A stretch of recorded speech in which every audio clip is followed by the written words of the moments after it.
All right, perfect. We are live. Ladies and gentlemen, my name is Joseph Kopser. Welcome this Saturday afternoon to another one of what I call these Catalyst Talks.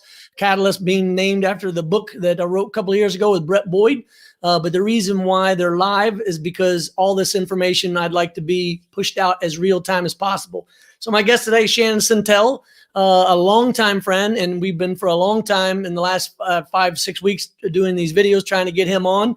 But he is actually at the front lines in many regards, which we'll get into in a second. So Shannon, before we get into your biography, I just want to remind everybody that's tuning in as they're making comments or they're asking you questions in the comment section below on YouTube or Facebook that really the reason why I'm doing these is because in the early days in the Army, the way I learned how to be a lieutenant was talking to platoon sergeants and first sergeants and the other members of the lieutenant mafia. The way I learned to be an entrepreneur was ask questions of all the entrepreneurs that were out there.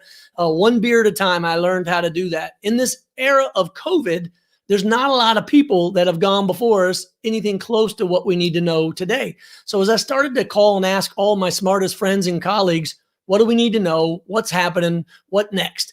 The conversations were so engaging, I decided to put them online live using new technologies, first Zoom, now StreamYard.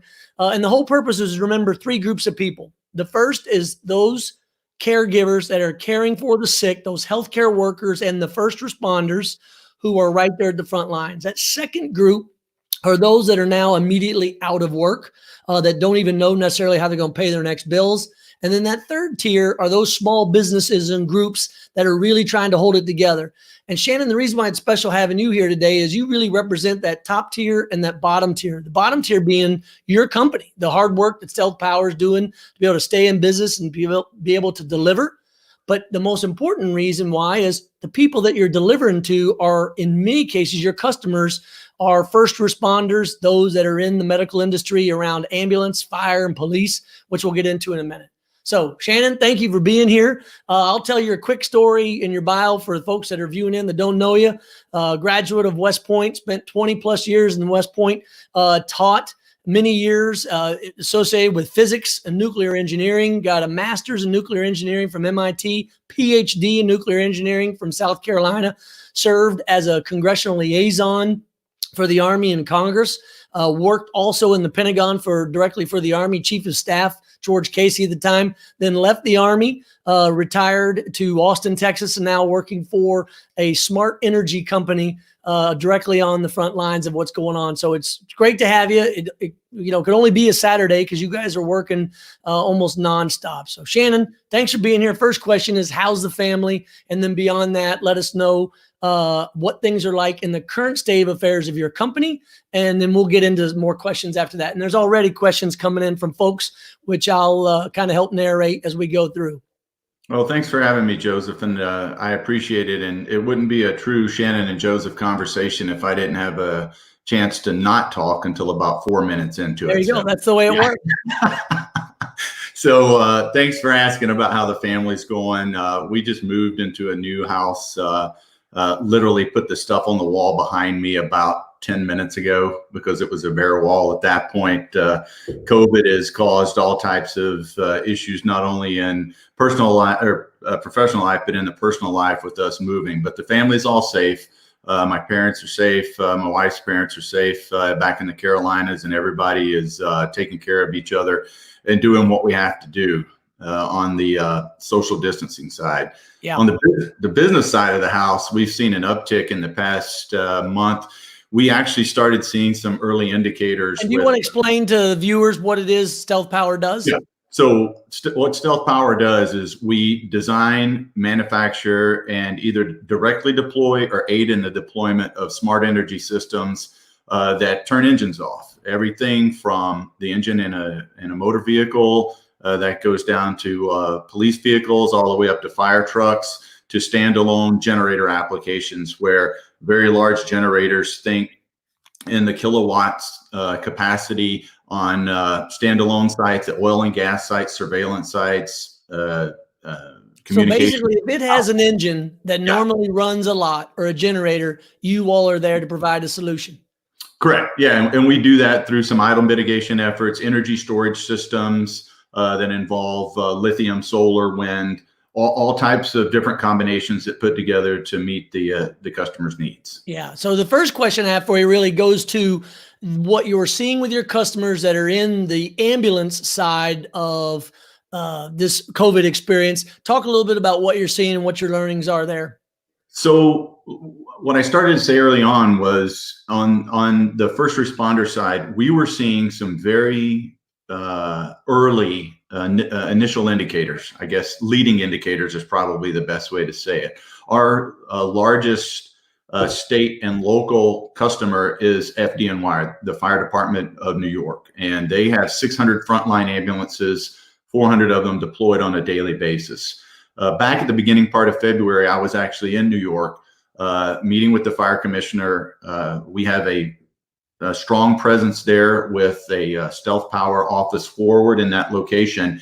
And they were already starting to make the plans to say, this is a very concerted effort that we're going to get into probably in the next 30 to 45 days that's going to really strain the capacity of FDNY like nothing we've ever seen before. Yeah. And when I say that, I'm not going to say what they said, but some of the trials and tribulations they went through on some very peak days, and what we've seen over the past month has surpassed that in both response and death toll. So it's been very challenging for them. So a couple of the things that we've seen, they're the largest fire department on the planet. They normally respond to upwards of 3,000 to 3,500 calls a day. Just last week, I spoke with the fire commissioner, and they had responded to 7,200 calls in one 24-hour period. 7,200 calls in one 24-hour period. And what we've had to do is we've had to surge resources into New York City to keep up with the demand that they're seeing. You see the news reports out there that they're not responding to cardiac arrest or things like that anymore. All that's true. It's to a point now where the ability for the department to handle just the COVID-related response, and three things: one, take care of their crews; two, Yep. take care of the people that they're responding to; and then three, take care of the facilities that they're bringing those people back to.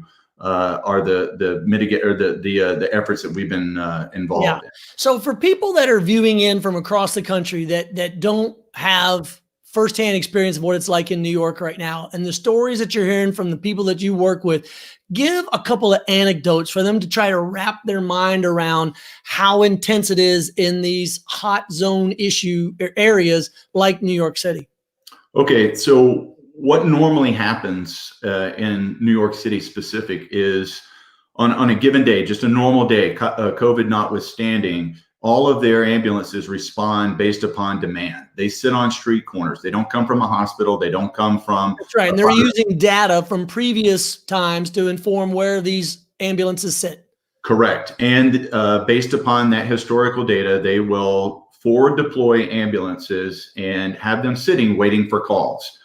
That worked for the most part up until we started to see this great surge of calls coming in. Now the ability to place ambulances in those same hot spots, they don't have enough ambulances, or they didn't have enough ambulances. So the city has actually gone in and upped their ambulance count by about 200 ambulances over the past 30 days. And we're not talking about a small effort. We're talking about 200 frontline basic life-saving ambulances put into the fray on a daily basis. So I'm putting these notes into the comment section. Let me make sure I just understand what you're saying. So you're saying these are 200 new ambulances, or they bring them in from other areas, or what does that look like? They're 200 new ambulances that they have quote unquote bought from ambulance manufacturers, ambulance dealers across the country that were used as either display vehicles, demo vehicles, or vehicles that were in the pipeline to be sold to some other municipality that might not be having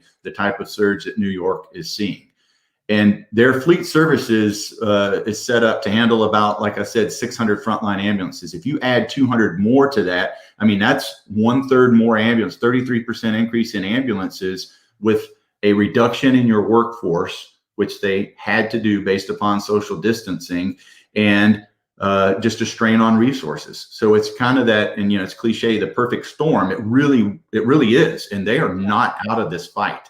I mean, the New York City mayor and the New York governor are on television. They're talking about this waning effort as far as hospital beds. But just last week, we saw the largest number of calls into the EMS system in history in New York City on one day.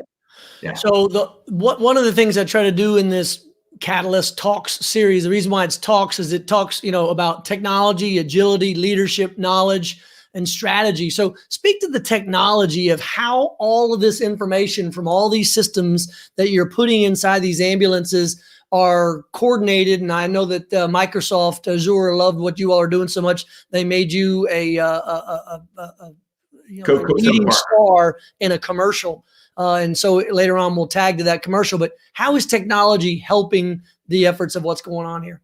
So what we're able to see on a daily basis in New York City, and actually it's on a real-time basis. We can look inside at different analytics that the ambulance is giving us that is being reported from something that's on the front end, a real-time sensor in the ambulance that's going up into the cloud to the Azure database. And then we're using Power BI on the Microsoft side to take that data and give real-time hardcore analytics to the fleet directors in the fleet services division. And what that does is that technology says the last thing we need is an ambulance that's responding to a COVID call to have an alternator go bad. I'll just say that, for example. So we can look and do some predictive analytics to say, hey, the alternator on this particular ambulance is not charging the battery at the voltage it needs to be. We flag that, send a email alert directly to the fleet services director and to the captain of that firehouse. And those folks are able to immediately pull that ambulance back into the fleet services division and make the repairs before they see it out on a street corner. Yeah, I mean, it's almost predictive in a way when you see the early numbers. So another question, so because you have all this telemetrics and you have all this ability to trace where the ambulances are, have you had any discussions yet? And if so, expand. If not, we'll move to another question about Corona trace capability in terms of when we see exposures and when an ambulance goes to a certain location to be able to help, because we know that trace has got to be a part of this going forward. So that's a very interesting question, Joseph. And the amount of information that we are able to provide to them has that data. They came to us and asked us to basically pull all the levers that we could on data.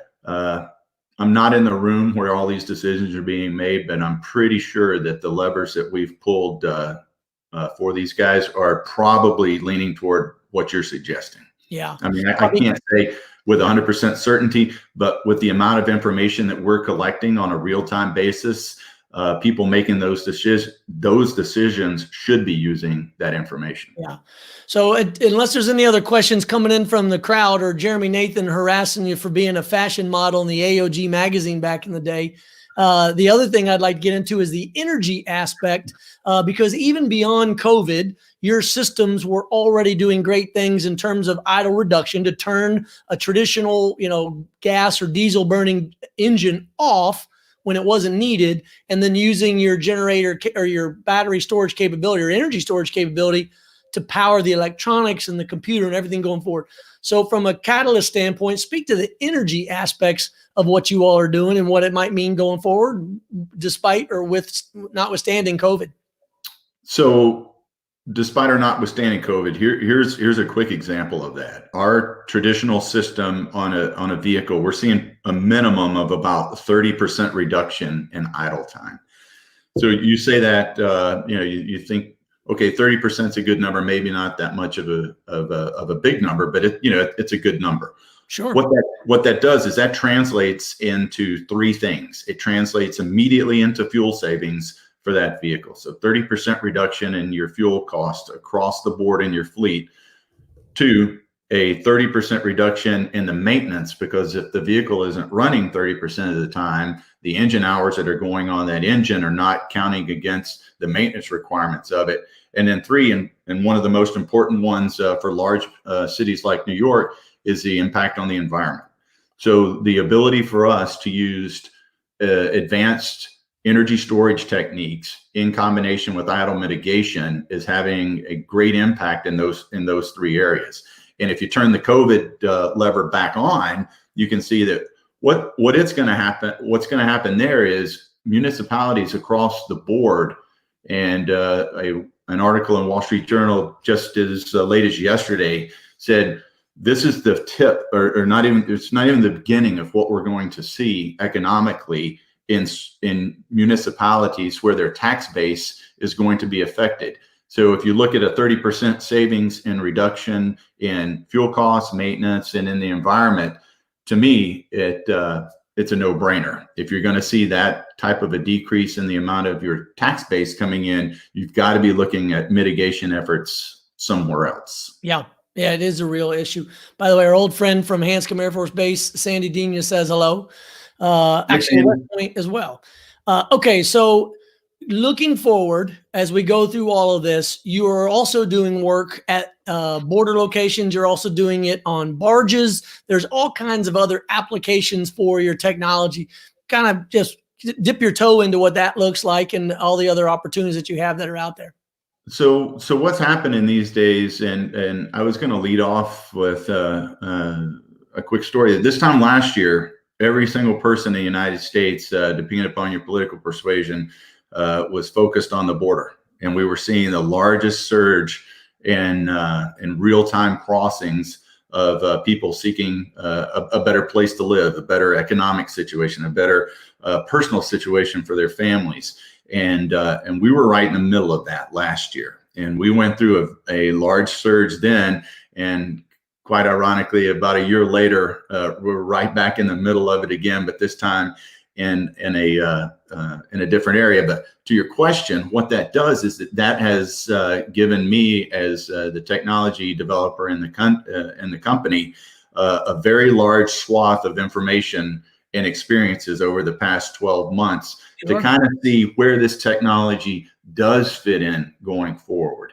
And the combination of what you just said, the technology with the energy storage, our ability to capture sun and wind, place that into a storage technology, and then provide that to a customer so that they don't have to have the petroleum distribution network. They don't have the engine running, the mechanical side where they don't have to have the maintenance. Just to interrupt, to prove a point, to help people visualize, if you've got an energy producing station or platform somewhere in a very remote rural area, or it's a tower or it's surveillance in a very remote area, the previous way of refueling it was a pickup truck and a contractor and a gallon, 5-gallon gas container. I mean, that's what we were talking about, right? And you've just we went everywhere from, and I'm not making this up, where a federal agency came to us and said, we need your help with an energy storage system because we're literally sending 5-gallon fuel cans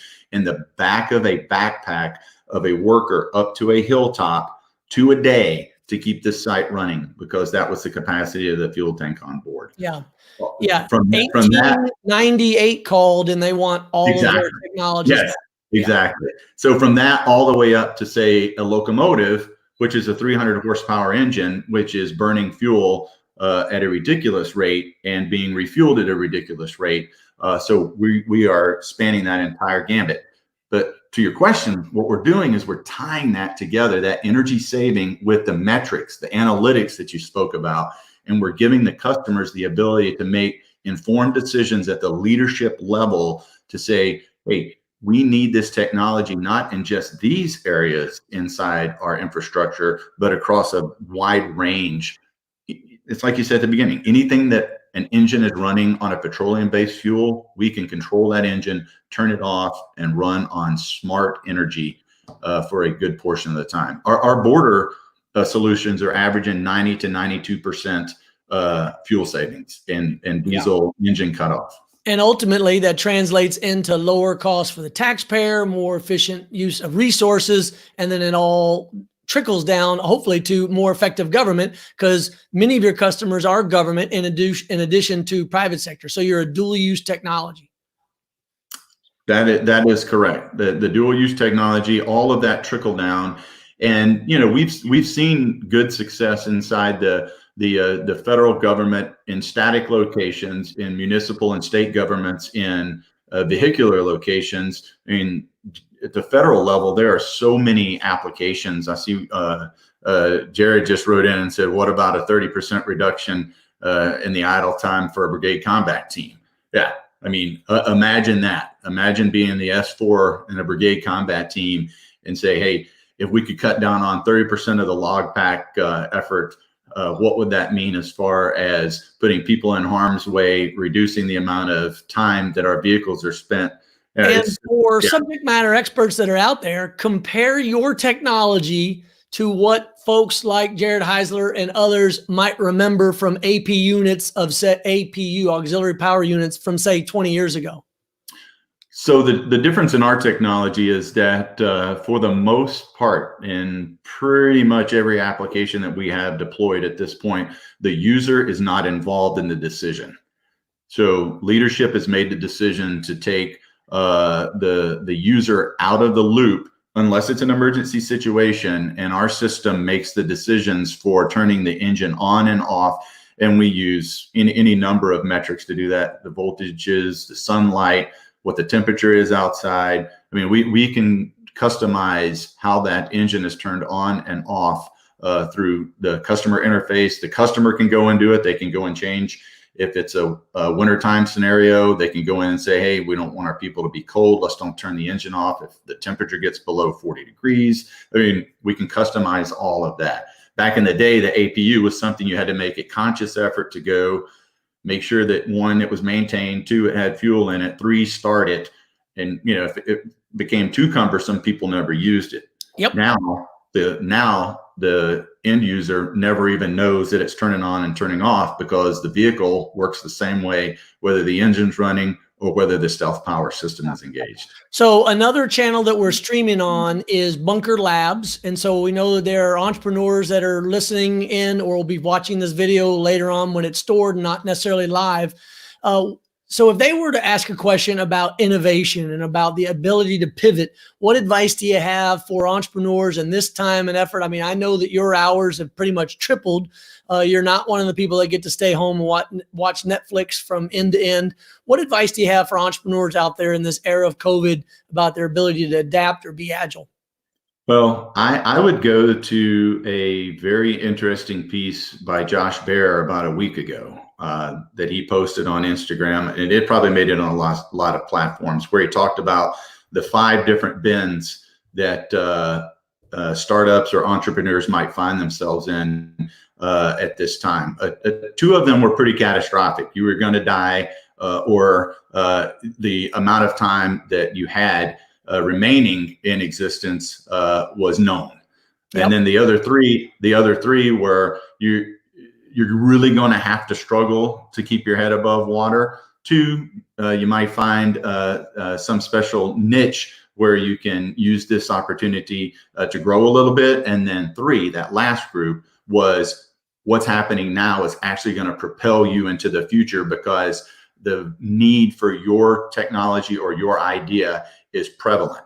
And Josh said, hey, find out which one of these bins you're in. And if you're not in one of those top 2, as I kind of read between the lines, get there. Do it quickly, because if you're in those bottom 3, the clock is ticking against you. Yeah, so you're in the hurt box. Josh Baer also had a great piece of advice that I saw on Twitter, which is, this is your chance to be a butterfly and not be a turtle. Be the butterfly and chance to really reinvent yourself and try something new, as opposed to people that just wall in, shelter in, and just cease to move. Now, I know some people like turtles out there, but the point being, this is really a chance to change it. So we're wrapping up here at the end. Shout out to Tom Coyle there. Thanks for tuning in again. What other questions or what other bit of information do you want to share that maybe I didn't ask with this short time that we have together? Well, we always try to protect our people when we grow a business, and we've seen a lot of efforts from the federal government through the PPP, all types of efforts to allow small businesses that are really feeling the strain and the effect of COVID at this time. And I guess my piece of advice would be to continue to look to your people as your strong point. You might have the best piece of technology on the planet, and it might work and do the thing that it's supposed to, but if you don't have the backbone and the people there to support you to keep that piece of technology working in front of a customer, it's not going to do you any good. So our New York office, we've really had some strains in that location. I won't say exactly which location it's in, but the first 2 members of the FDNY team that passed away from COVID were in that facility. So we've had to make some very large efforts to protect our people in that facility. So I would just say, the entrepreneurs that are out there, again, you might have the best idea on the planet and the technology might be there or might be in a position to mature, but you have to take care of your people in a situation like this. And we're very fortunate. I mean, my guys come to me and gals come to me on a daily basis and say, we are one of the lucky companies here, because we have seen people left and right of us here in Austin have to either lay people off to keep their business going or shutter their business altogether. So they just say they're lucky to have a job. So that motivates me to keep the people aspect in the forefront. Perfect. And that's a great way to end as we began, which is to remind folks that, our thoughts are with those people that are the sick and the healthcare givers and the first responders. And Shannon, your company and your efforts are right there on that front line, helping support what they do. That second tier, as your colleagues at work point out, are those that are out of work, that don't necessarily know how they're going to make ends meet. And then that third tier, yourself and all the other companies that are trying to hold it together to get through the other side, that may have a chance to reinvent themselves. But Shannon, thanks for being here today, and I look forward to catching up with you and having a beer in person when we're not under these shelter-in-place conditions. Take care. And thanks for doing this, Joseph. This is very valuable. Thank you. Well, it's the extrovert in me that's just got to get out. Take care, Shannon. Bye. So I want to thank everybody for tuning in again to these Catalyst Talks. As I started saying a few episodes ago, if there's a person you want to hear from or a topic you want covered, shoot me a note on LinkedIn. Just send a direct message. And I'm happy to say people are actually responding, which means that there is real interest and there's opportunities for me to cover different topics and talk to different people. You can find out more information about me and the work that I'm doing at josephkopser.com. And you can also find out more about Catalyst by going to Amazon, checking out this book. All of it deals with leadership and strategy in a changing world. And right now, in an era of COVID, there's probably no better example of the need for leadership and strategy in a changing world. Shannon Sentell and his company today are another great example of that. Thanks for tuning in. I'll talk to you all later.